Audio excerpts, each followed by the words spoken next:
I always like to ask this, or Marcus, because I know it's been true for me, and I find some very interesting.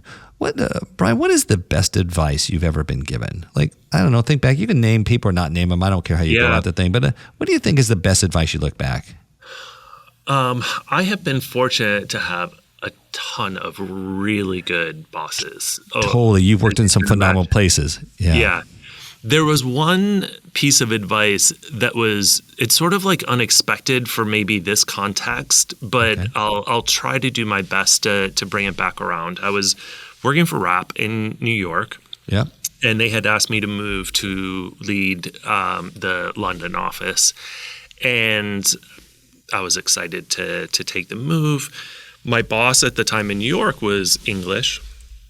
And I asked her, I was like, what advice do you have to give me, as I go over? And she said, the best advice I can give you is that you realize you don't speak the same language. Whoa. And it was like, obviously, like, yeah, your face, like, it was shocking for him. I'm like, no, we both speak English. But the point of it was like, we actually don't.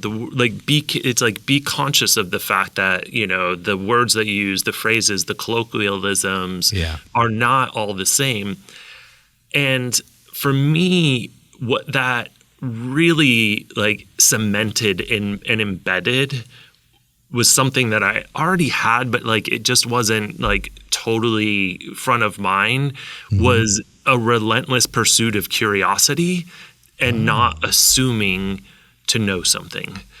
And whether that's like the dynamic nature of customers and like what we knew yesterday, you can't just rely on that being the truth of going forward, or it's something as simple as like, just because we're doing something we speak the same language that we can, quote unquote, do the same thing. And so it was a truly practical piece of advice for me when I got there, although I still had a lot of really funny interactions.